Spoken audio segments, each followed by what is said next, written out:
Hi, welcome to a video of my flea market finds for today, Sunday, May 25th, 2025. My first purchase was this was full of nails, so I transferred them. The seller transferred all the nails into something else. I just wanted a jar. Steinberg, I collect Steinberg items. I already have a jar like this with exactly the same lid in better shape. And but my jar doesn't have the sticker, so I needed it, and I'm going to, of course, clean it without damaging any further the label, and I will switch with the lid. I think unfortunately I filled it with something. That spick and span box I got, I transferred the spick and span in that jar. So I'll have to figure something out. So $4, so it was just the right price, a nice price. And the second purchase was, oh yeah, nice seller sold me one of the latest Asterix books that I still didn't have.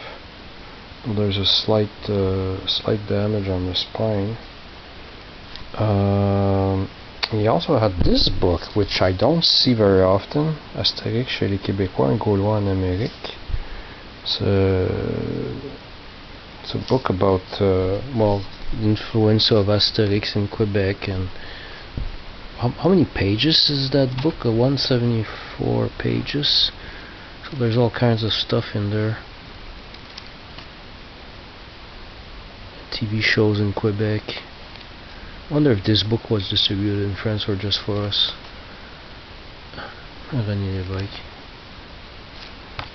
So I like this kind of book. I think I saw a picture earlier of a animated film for Alcan in French, and so that's of course very interesting to read. Paul Buissonneau. So they're really talking about all kinds of aspects of Quebec. I have this record, exactly the same cover, same label, everything. So this big book plus this one, $10. So this $5 for this. Well, I would have I wouldn't have paid $5 for this. I would have tried to get it down to $4. But this, I'm glad to pay $6 easily for that one. So $10 for both, and it's a nice seller. Later, I bought something else back from him, and I got yeah. So so that was my second purchase. Third purchase was, yeah, I got not a bad purchase. So I let myself be tempted by this Sony TC 230 reel-to-reel. And I did see some little problems with it, like small things, but I didn't expect the bigger ones to show up. Again, I have another old Sony reel-to-reel that I took out of, that I had for decades, that I took out a few years ago from the basement, tried it again. I even made a video, you can find it. My TC270 still plays, and I play Mickey by Tony Basil. Half an hour after I made that video, the motor died or something like that. Well, this one did something like that too. I tested the speed. They seem to be okay, at least for 7.5 and 3 3/4. The little knob is broken. I had to use a different knob to turn the speeds earlier. And there's a loud crow outside. I like curve. The 178 couldn't play very well. It took a while to take off. After I took the test tape that I chose and went to play on the Akai to try to see if the pitch was nice, and I came back and it's okay, motor died.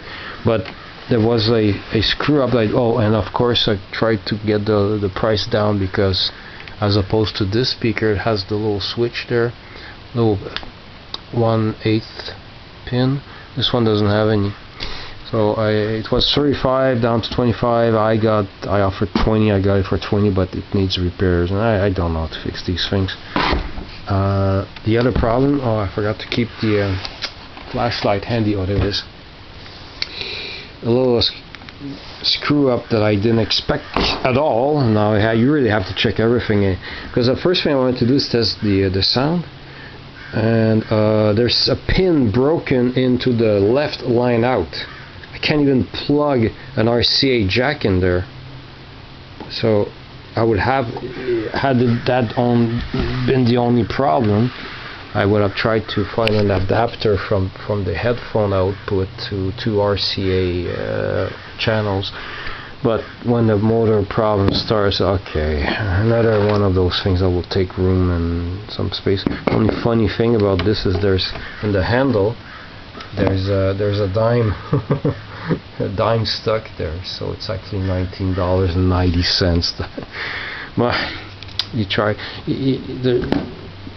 I just have to admit, you can't just pick up one in the flea market and expect it to work fine. So unless it's the TC630 I'm really dying to get, that I might pay somebody to get fixed. I won't pay somebody to get that one fixed unless I can figure it out myself. But number 4 purchase, I have to make sure I don't spoil what's coming up. 4 LPs from a box of $1 LPs. I got and that's in the right order. Anyway, ici je vais switcher en français. La bande originale du film de Claude Lelouch. Chanson thème interprétée par Fabienne Thibault. Je l'ai pris à cause de Fabienne Thibault, une chanteuse québécoise. Le disque est en parfait état, mais il n'est pas très connu. Une chanson inédite de Fabienne Thibault, ça peut être intéressant pour $1. This I already have a few copies, but I don't know why I felt like picking this nice clean copy. The vinyl is in great shape. It looks like it's never been played. Disco album DC LaRue. I bought this for 88 cents back in 1982. The album was only 4 years old back then. I played the hell out of it.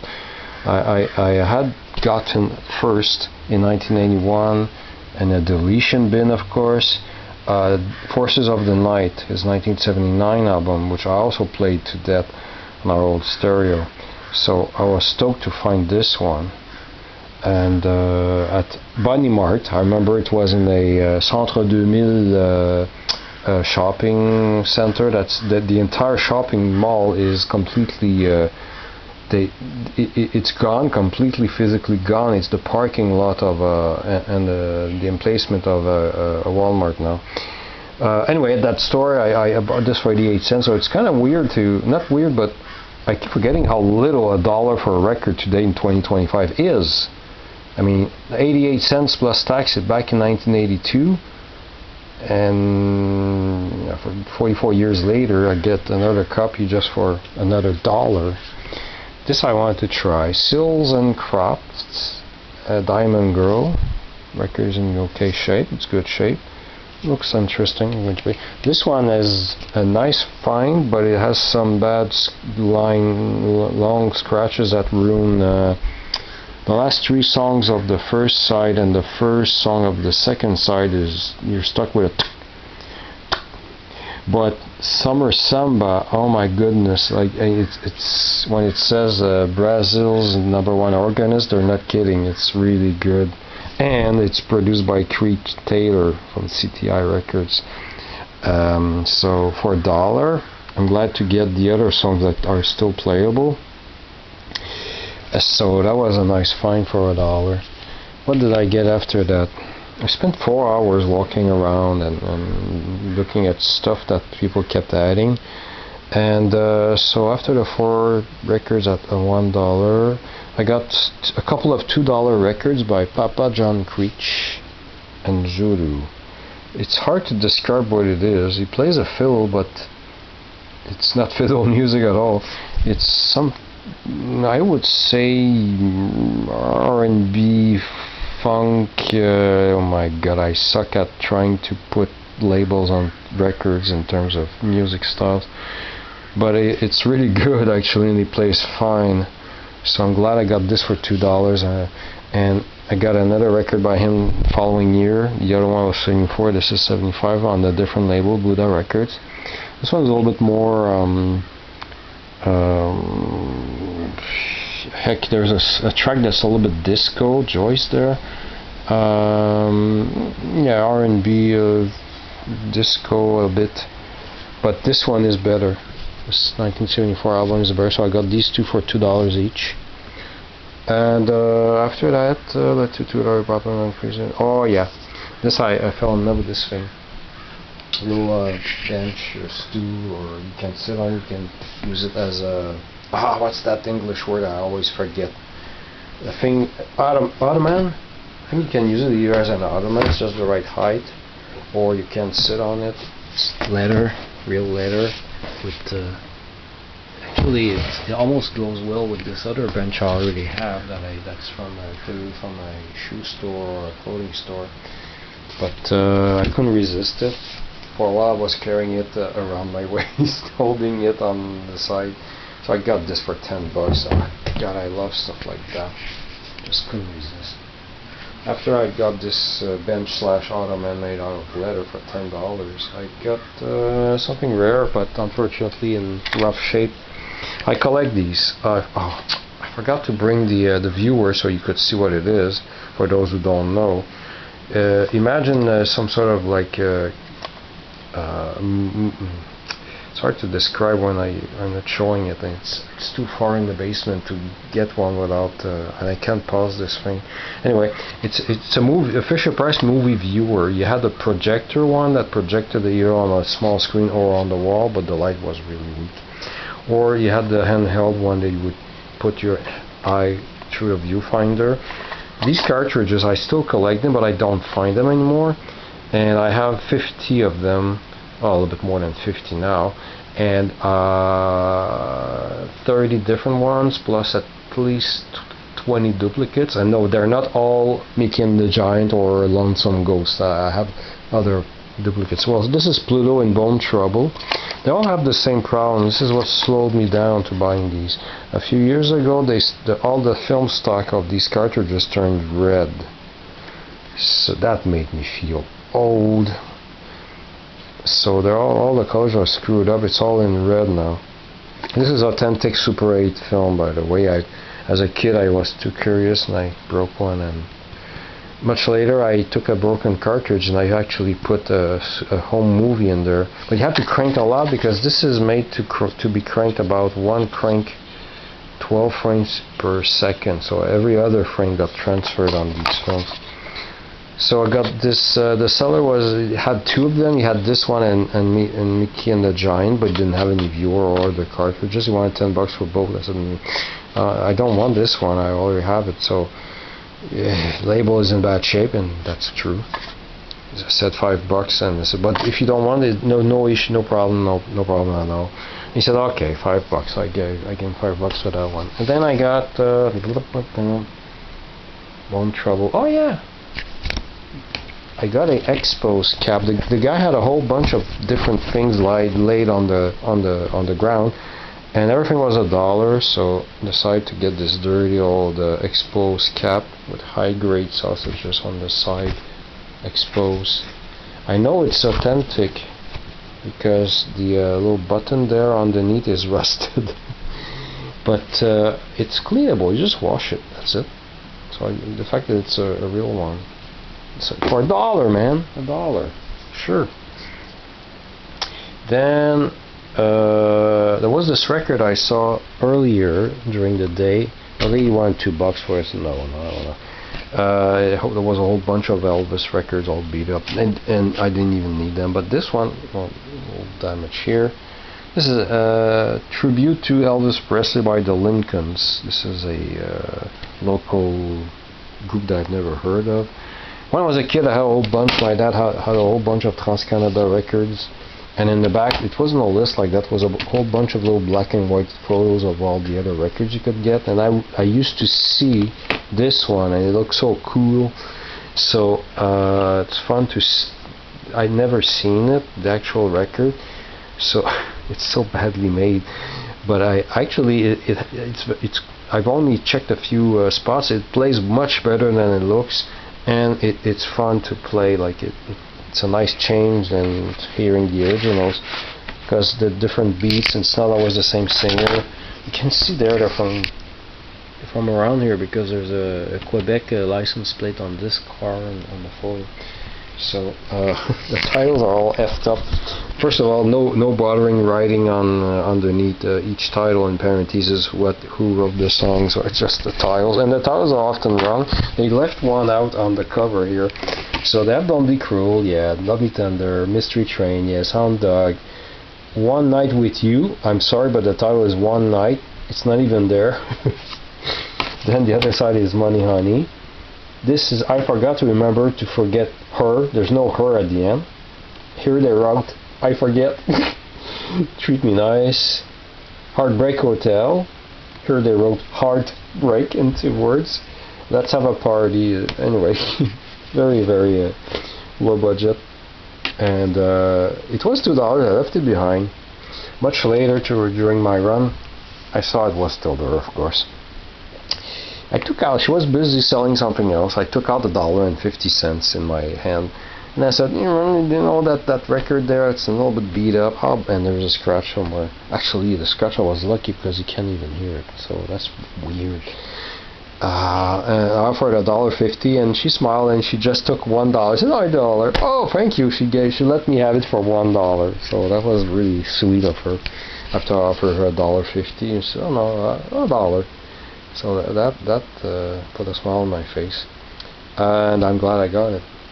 And then last seller, don't know why I went through all those 45s. I got some mediocre 45s at $3 Just tried things. I was in the mood to crate dig, and when it happens, I waste time getting records I shouldn't get. And there were $3 for $1. I want to sit down or go where there's more light. Let's go here. Let's move this. So I got 18 45s. So that came to $6. And as I got up to pay, I saw a whole bunch of CDs that were $1 each. I got right away. My eyes went to a CD that I will show at the end. I don't want to spoil it. Let's move it away. Let's hide the CD. I'll pick it up later. I might have already shown it accidentally earlier. Anyway, so there's 3 I should have left behind because I've checked them earlier and I turned it. Oh, the stereo is off. So this was supposed to be an upgrade copy of Jolie Fanny by Hugo Frey, but it's distorted. So this I don't know why I took. It's Bonnie M, but I don't know this song, Limba de Luna. It's a little bit later, 1984. It's warped, because those records were on Under the Sun. I did find 2 records I really wanted, but they were warped. One was slightly warped, was supposed to be just an upgrade copy, but it was warped on the side. And another one was exciting. I was excited to find. It was E.T. Je t'aime, ou E.T. Mon ami, or something, I forgot. This cheesy Quebec record with kids singing who loved E.T. but in French, I-T-I, pronounced E.T. So I was like, wow. And then I pulled out the record completely unplayably warped. I said, oh, tabarnak! I was so angry I put it back. It was the only exciting record. Anyway, this one was warped.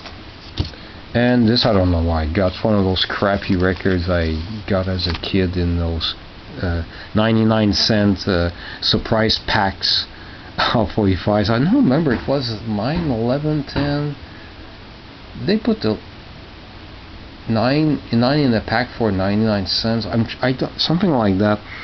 This was one of those, but I got confused with another crappy record on the same label, so this is actually really bad. It's not even, it doesn't even play well. So those 3 I could have left behind. Those are not bad. Some were meant to be backup slash well, this one I know I have a mint copy, so I don't know why I got this copy, but OK Chicago by Resonance, which is really good. Yellow Train on the other side. Really love this 45. This is chanteur français Jean-François Michael, La Vie Continue. That's the B-side. Du Fond du Cœur. Now I know, I thought I probably have it on this LP I got last year, and yes, it's this LP I don't see often. Big hit was Adieu Jolly Candy, but those the 2 tracks we just looked at are on this album. But I never see this 45, and it's in great shape, so it plays well, so I'll pick it up. This I couldn't remember if I had or not. A Mexican record. Estela Nunez. This is a B-side though, Una Lacrima, but this side is Monsieur Dupont. Yes, it's the same song that, well, in Quebec, the hit version was by, oh my goodness, Les Miladies. So, yeah, Monsieur Dupont. Paul Davis en ce temps-là, en suivant l'étoile. Little Bo Peep is actually quite nice. It's a B-side, but the A-side is Wooden Heart, and I prefer Elvis's version. So Little Bo Peep is a nice track. Hugo Frey, Dieu que c'est dur d'être modeste. Il y a toujours un train. J'ai envie de toi de Pierre Lalonde, stereo mono. I'm 50% sure I already have this, but I wasn't sure, so I decided to. This I've never seen before. Le Céline Lama is produced by Donald Lautrec. La vie sans toi, merci. I've never seen a Céline Lama's record on this label. This I couldn't remember had or not, so since it was clean, decided to get Richard Anthony, Les mains dans les poches, Walking in the Sunshine. Actually, well, it's a Roger Miller song. Oh, okay. The hit version in Quebec actually was by Les Bel Air, and it was called Marchant dans la plaine. This side is et après. This I'm 50% sure I already have, but since I systematically collect all of Jean Malot's records, I prefer to have a spare copy than leave one behind. And Trop belle pour rester seule, Je vis de te voir vivre. I'm almost sure I have this. This is actually a nice kitschy disco record. I don't know who Pierre Bas is. I hate that. Kids Dance from the album Disco Boogie, 1978. Montreal Disco. And Disco Boogie on this side, which is really corny. I like it. Sticks, Don't Let It End. Took it because it has a picture sleeve. Rocking the Paradise. That's from a different album. I still don't have Kilroy Was Here. I want it. I didn't want it when I used to find it a few decades ago. Didn't care. I kind of want it, but I won't pay more than $3 for it, so I'm not in a hurry. Je vous aime tous les deux, Carole Lafleur, produced by Denis Lepage, René Angelil, arrangements at orchestra by Denis Lepage. It's produced by René Angelil. Instrumental on this side. This I kind of was curious, and it's not as good as I hope. Who's Gonna Rock My Baby by Rod Bernard. Kalinda. This I didn't have on 45. I have on a best of LP. Bread If, a very beautiful song. I really love that song. Take comfort on that side. So I had these. I actually had two more, but it was $3 for $1. I said, "Oh, you will probably like round it up to my favor." Nope, he wanted to charge $50 each for the last two, so I took them. I put them back in the box. But I did get this for $1. Ta-da! Klaus Nomi on CD. What? For $1. It says 1985, but it's a 1981 album. Made in Germany. Not a scratch on it. I have this on vinyl, but it's cool to have on CD, and it has lightning strikes on it. Blue Christie's song. $1. Yes. So that was exciting. That was my best find of the day, and I think it was my last find of the day. Is that correct? I hope so, because that means it ends my video pretty well. Yep. So thanks for watching.